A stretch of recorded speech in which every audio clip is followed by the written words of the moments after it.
This is day 3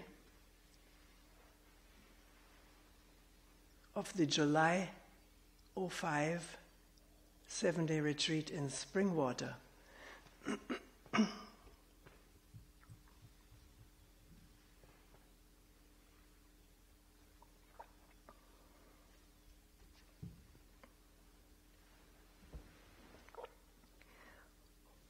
One of the questions we will look into together this morning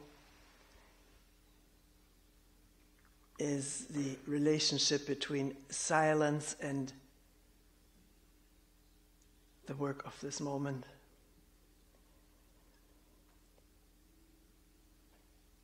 And it's all right to ask questions, and it's quite an enlivening thing to dialogue, go into these questions deeply. It is very helpful in our everyday life, because once one has dialogued or discussed something very attentively and profoundly, things may become clearer in our everyday life, or here and there something will reveal itself that had come up in the question period. For instance, when we sit down before the talk,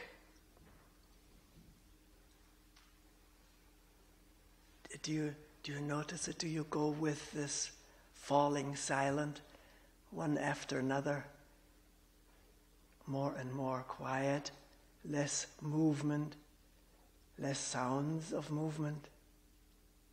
The air conditioner is turned off, so that sound disappears and other more subtle sounds appear.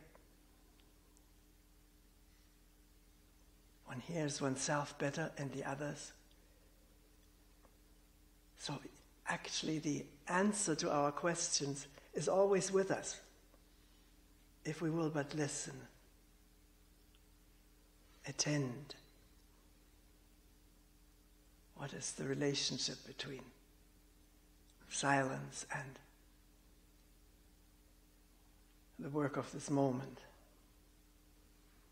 But before we go into that, I want to go quickly into another question, so I don't forget it. Toward the end yesterday of the group, somebody brought up a question about a mystic, a person that he is interested in, is writing a book about.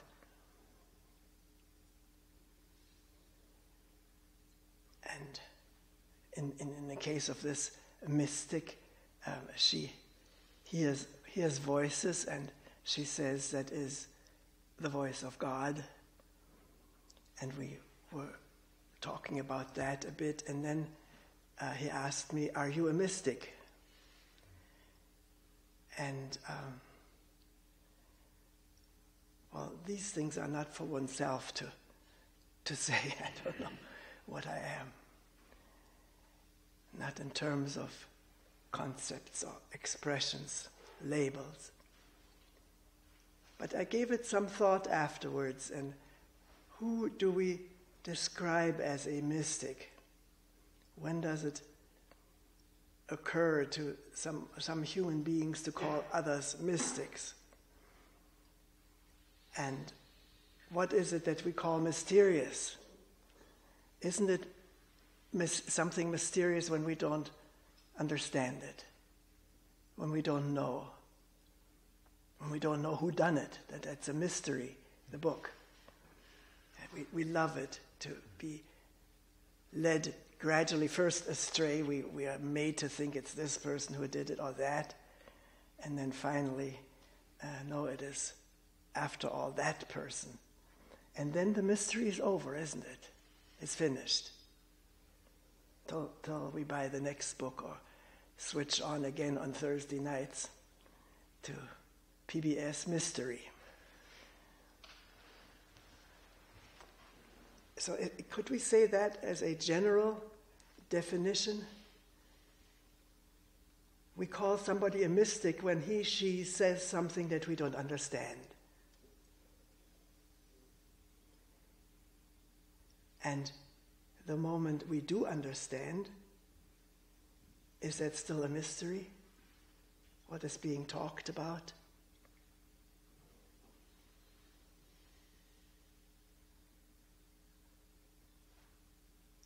One thing always comes to mind, it must have ingrained itself quite deeply, the saying, before Adam was, I am. I didn't understand that. It was a mystery. I may not have quoted it correctly. Did I? Whoever knows the Bible well. Before Adam was, I am. But even if it wasn't put this way, it could have been put this way. Do you understand, or is it a mystery? Or we sometimes say, and that is a Zen saying which seems to be full of mystery, see with your ears and hear with your eyes. Now when that becomes clear, it's no longer a mystery. And the person who says it is no longer a mystic. Maybe we can discuss it if you feel I'm off target. But this came to me as the simplest way of explaining it or defining it. I think Krishnamurti said something like that, not too far from his death in his later years. He said to his biographer, you'll find out sometime what I am, because she always wondered, what are you? What is Krishnamurti? This magnum mysterium. And he said, well, you find out, make that your task. And if you find out, it will no longer be a mystery.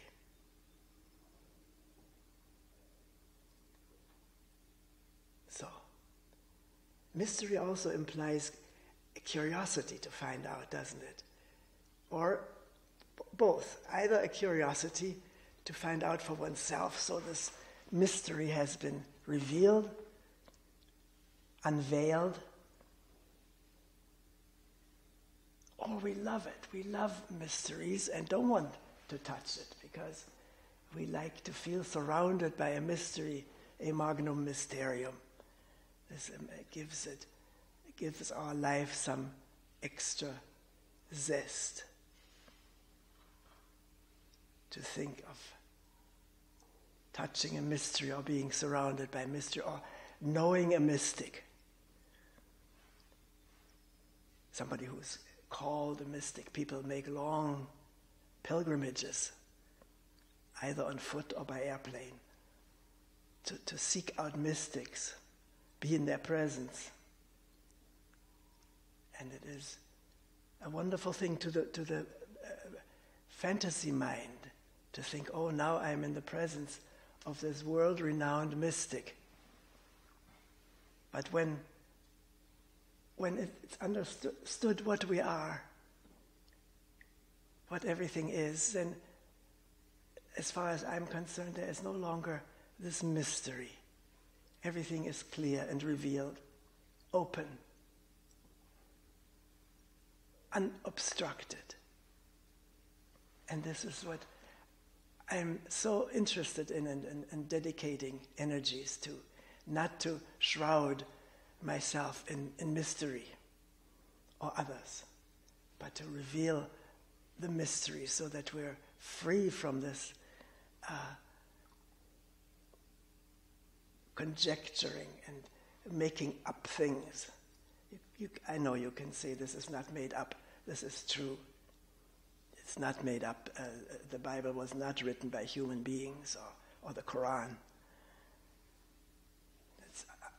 It's everybody's free choice, if you believe in that. But to me, I want to understand and sort of remove the cobwebs of mystery. Why? I don't know why. Maybe it's partly in my genes, both my parents having been scientists, both of them having done research. This was always in the air at home, to be open to inquiry and to inquire and not be shy of inquiring what something truly is, and to be careful not to deceive oneself or to deceive others. I remember my father telling umpteen times, so I remembered since I was a little girl, that there was a very famous scientist, he knew him, they were actually friends in a way, who had claimed he had invented or discovered, not invented, that's what it turned out to be, another element in the progression of elements in chemistry, and it turned out it was not true. It was just for the sake of one's fame, image, to be the discoverer of another element and have one's name attached to it. It's strange to my way of feeling and thinking, because here the urge is to unveil deception, to not fall for deception, either deceiving oneself or others. That's why when people wonder, why did I say this or did I say that, I'm very interested in probing it again. Is this so? Did I say this? And why did I say it? And maybe it wasn't true or wasn't correct. I am not interested to garner any importance or so from saying something that I have not seen to be so. And it would be so wonderful if people are of the same vein here, the beauty of not one's own importance, but the beauty of truth, unadorned, and not adorning oneself with it.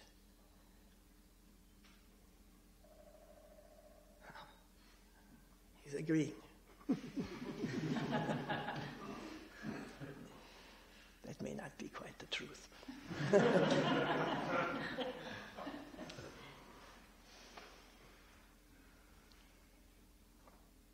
So, if this hasn't been cleared up, or you want to say some more about it, or we'll go into it again, then let's bring up the mystic and mysticism and mystery this afternoon.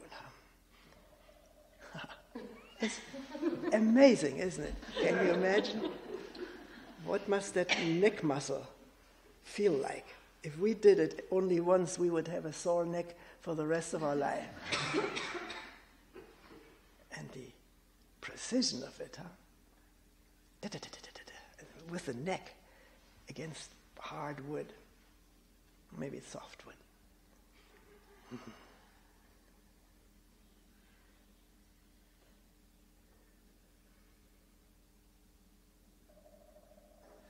But just listen to that, Like once a Zen teacher said, the lecture is over. Let's just listen. It's a cheap way out.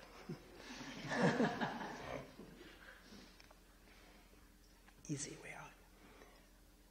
So, by no means go along with something that I say that you feel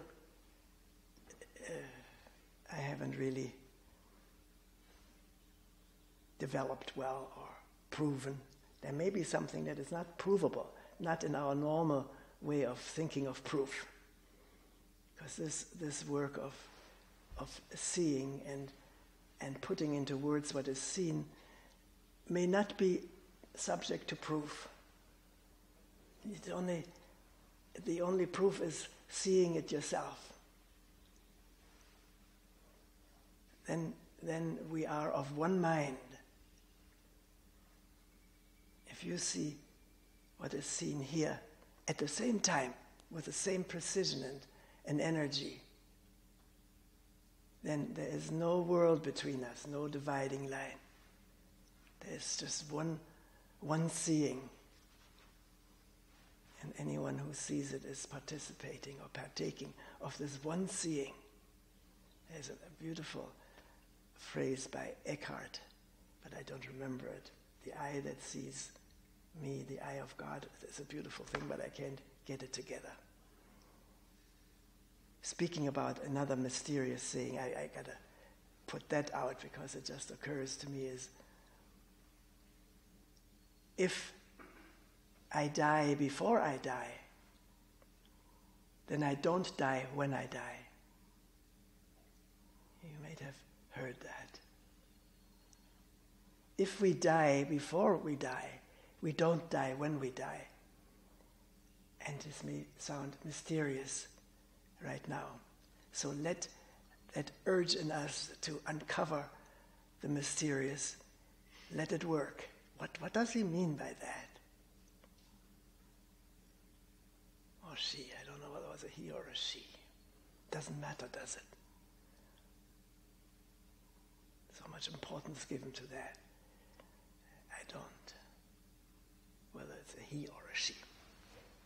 So, what is this thing of relationship between silence and, well, we call it the work of this moment. Others may talk about enlightenment.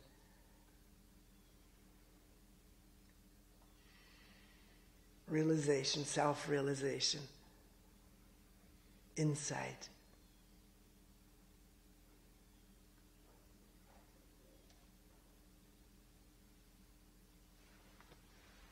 Is there a relationship, or is the complete and whole silence also the work of this moment, or presence, enlightenment? Maybe there's a differentiation, I don't know. These questions sometimes puzzle me a little bit. What is the relationship between it? They come up so often. What's the relationship between this and that? Because this mind isn't thinking so much in those terms anymore. Because then you have to divide something that is together as one whole. How can you... but no, it was not just silence. And sitting. See, I don't really remember the question completely. Was it, what is the relationship between silence and sitting? Because the person continued, and that is a very well understood question, saying, I have tremendous pain. There's almost no moment in sitting which isn't full of pain. And as a person who's doing this for maybe the first time at a lengthy retreat. And it strikes one as very awkward or amazing that here I'm nothing but a bundle of pain, and there's supposed to be bliss. Well, it's not supposed to be bliss, or it's not supposed to be anything. It's just pain at that moment. And whatever is the motive, or the motif, of this moment deserves full attention. Full attention of what is this? Not, oh my God, now I have to go through this, and how long will this last? And what is the meaning of it? Give me a good meaning so I can endure it better. Because maybe the meaning will give me some enthusiasm or inspiration via the intellect. This is what we learned from sitting, and maybe sitting for 10, 20, 30 years. There are some people here, including myself, who are now in the fourth decade of it. Is it 60, 70, 80? I can't count.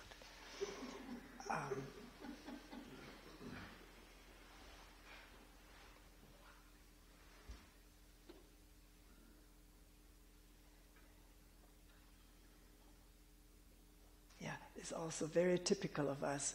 We come to something, somebody may have recommended it, and the expectations are high.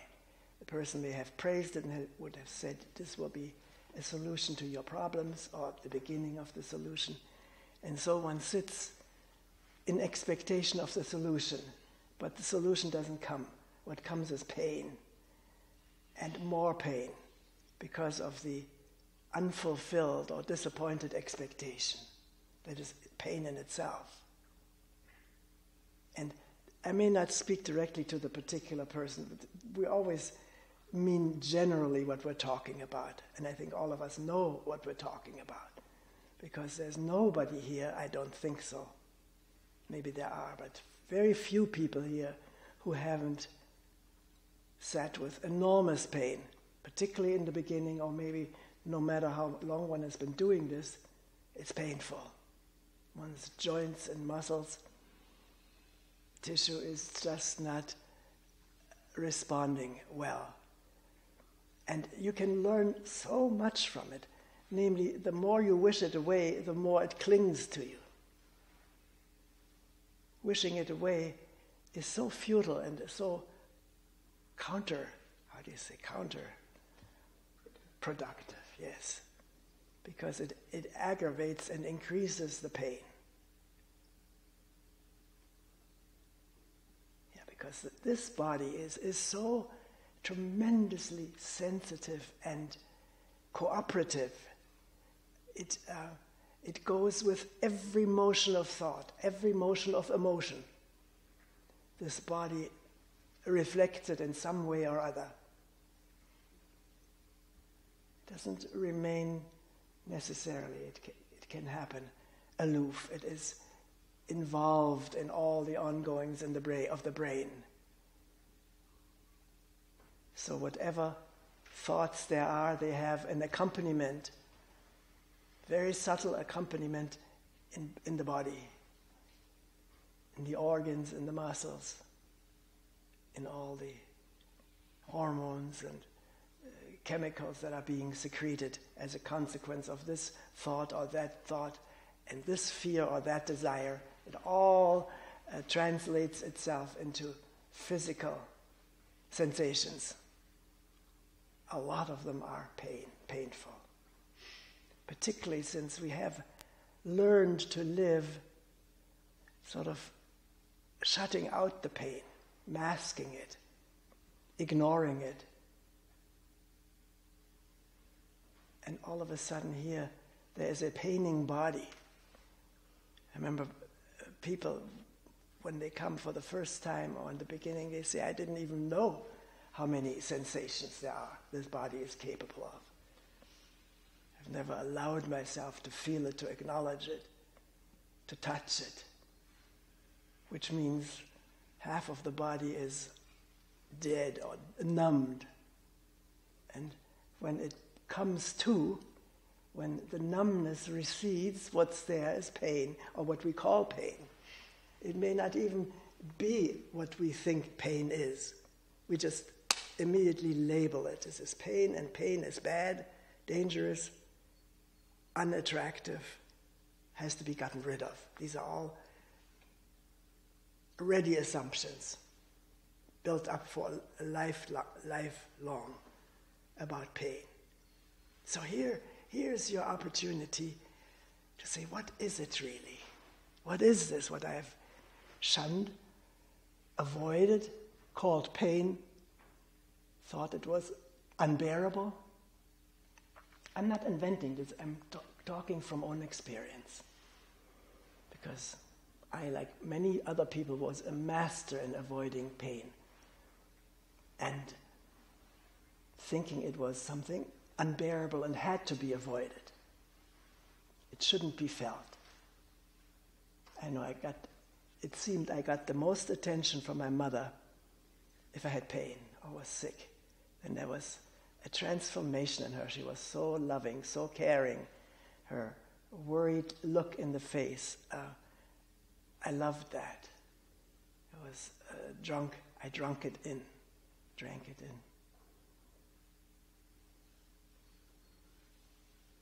So,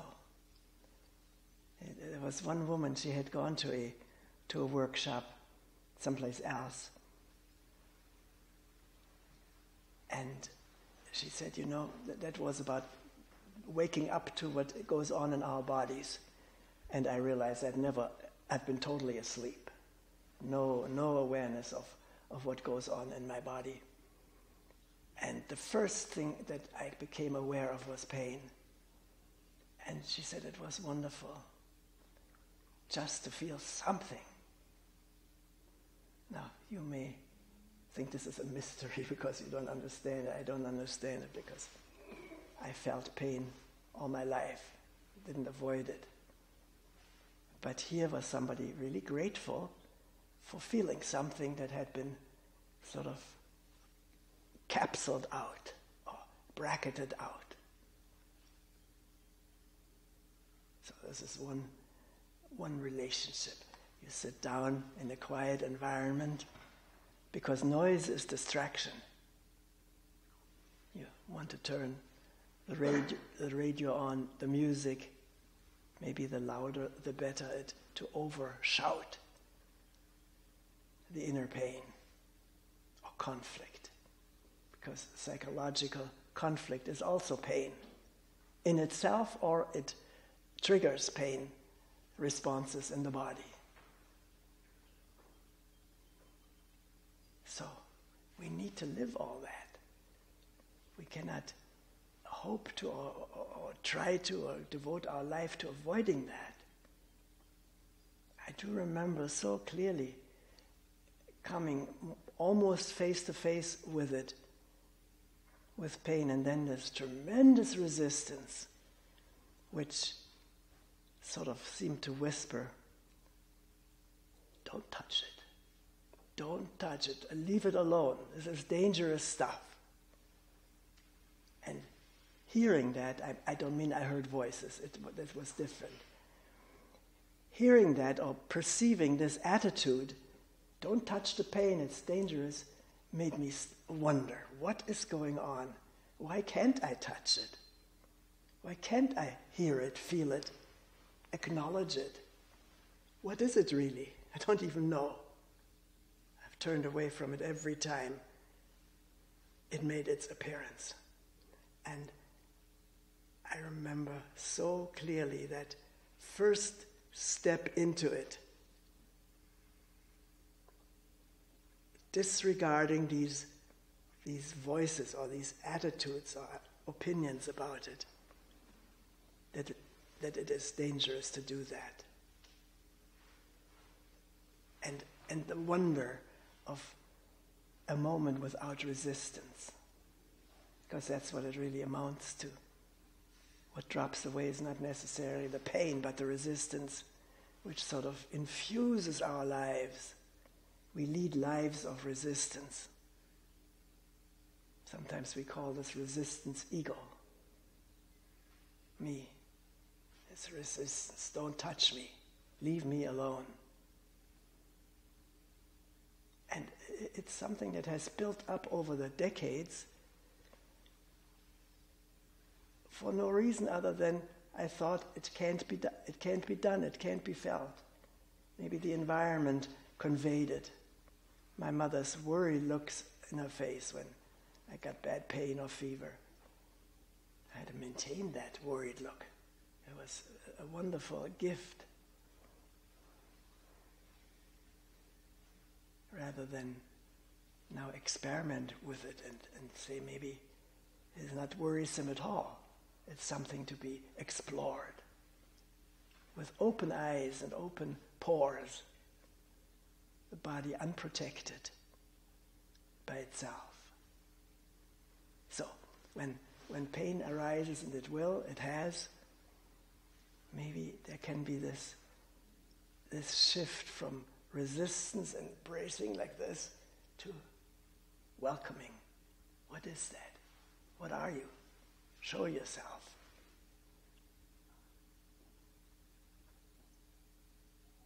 I don't really know you. I've never looked at you and touched you.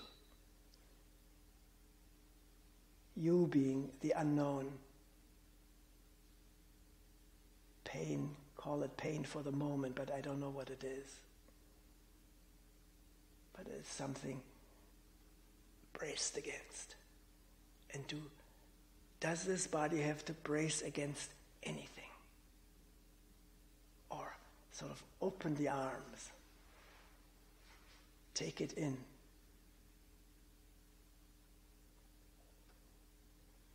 No labels, no words, no attitudes.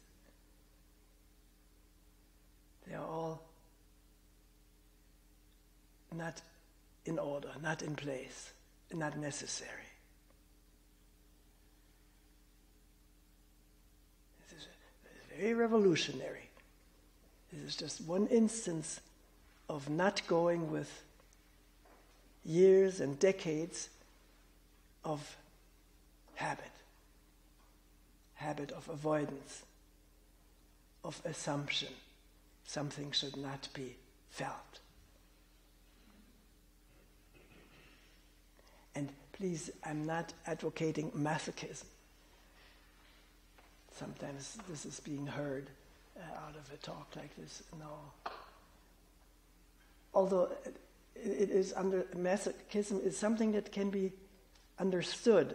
It's not that mysterious, because I also read that the center for feeling pain and pleasure, the two of them are adjacent to each other in the brain. So one spills over into the other very easily. And you know that, I remember my Rolfing sessions, which to this hypersensitive body was really unbearable.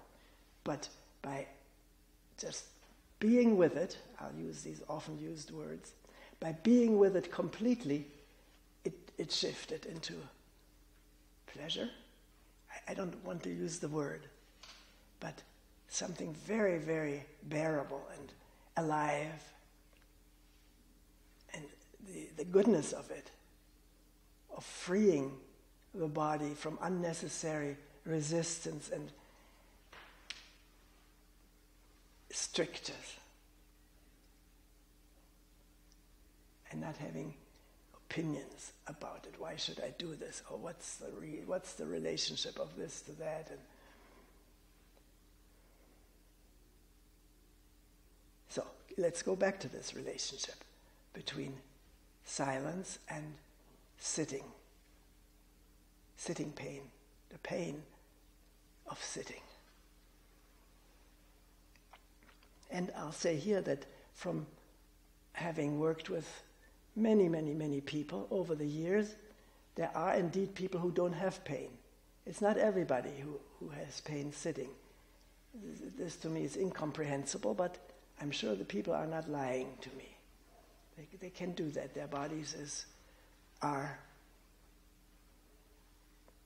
loose or properly equipped or stretched. I don't know what the reason. But they can do it without pain, which doesn't mean they're having a whale of a time sitting. It's so boring. Sometimes people say, I wish back for the pain I had in the beginning. Then at least there was something going on. I could pay attention to something. Now I don't know what to pay attention to.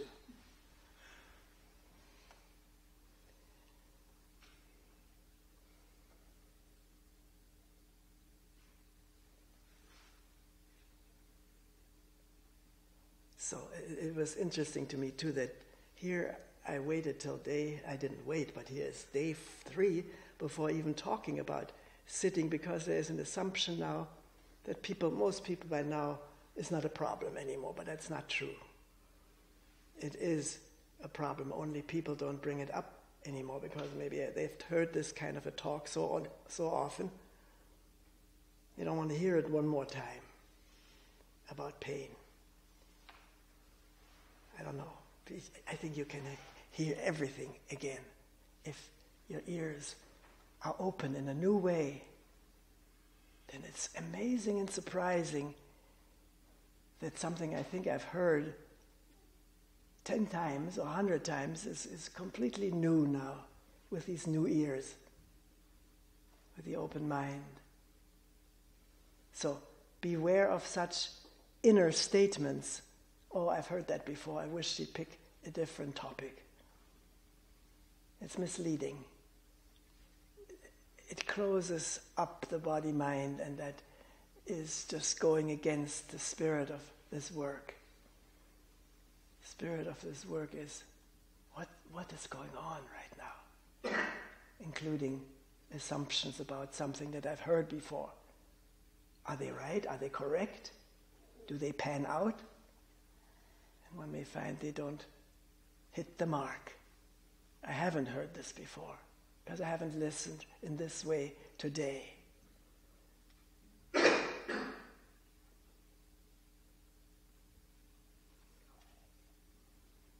So, as I said, it's nice to discuss these things, to dialogue, but also it must be coming clearer and clearer that only you alone can but find out about this relationship by living it.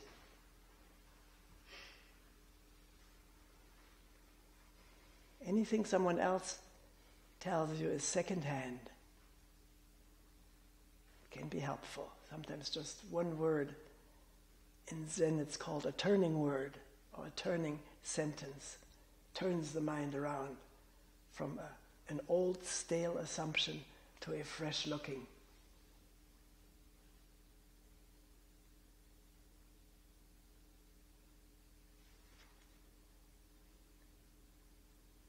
So,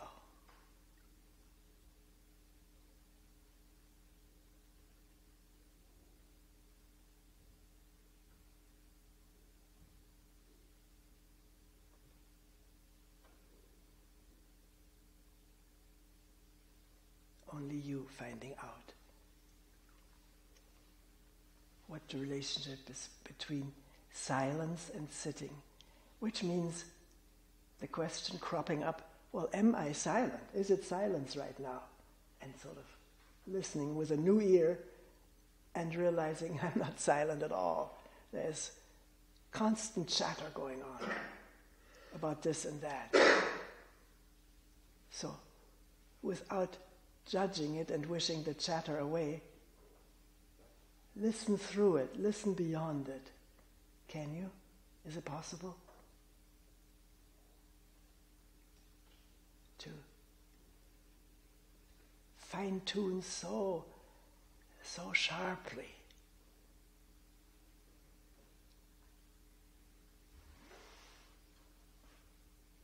So quietly. It's amazing what this body-mind is capable of in terms of quieting down. It's utterly amazing.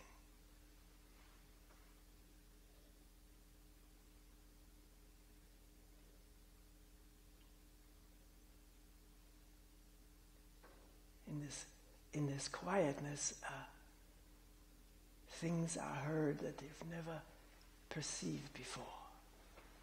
And I'm not trying to build up a mystery.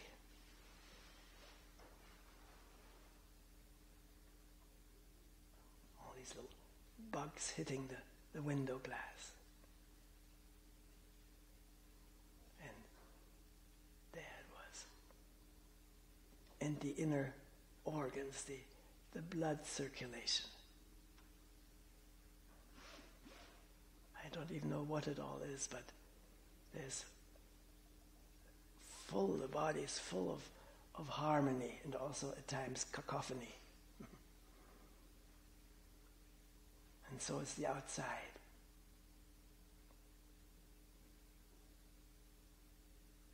How come I never heard it? I remember when, to protect itself, the White House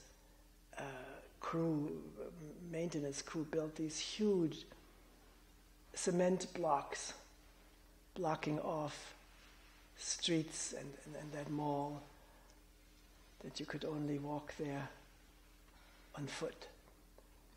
And the paper had sort of a summary of things that people were saying. They were being interviewed by a reporter, and one of the most frequently occurring response was, I can hear the birds. Because there were no more cars zooming by. And these were necessarily poets and romantics. The birds were heard. We did it yesterday in a group, or here in the big group. You don't have to make any effort. You just have to let go of the super noise, not drive. Just open the window, turn the radio off.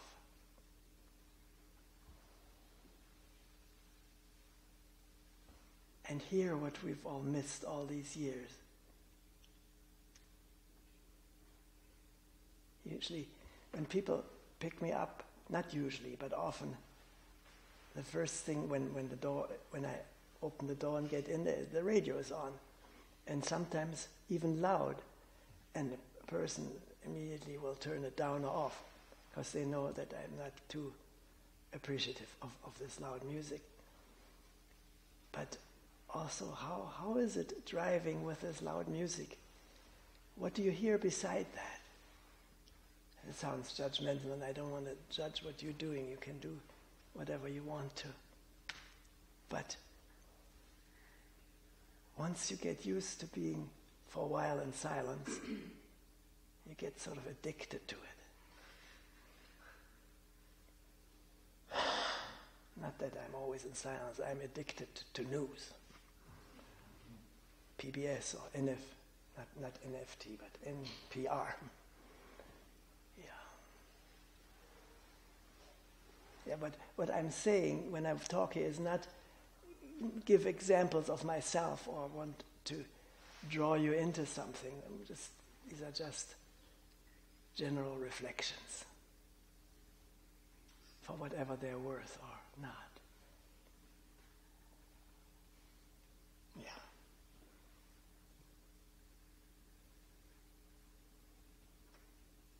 Did I say enough about the relationship of silence to being here, to sitting?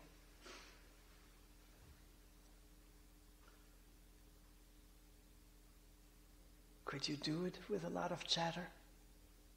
Would you even do it? You experiment with it and find out yourself.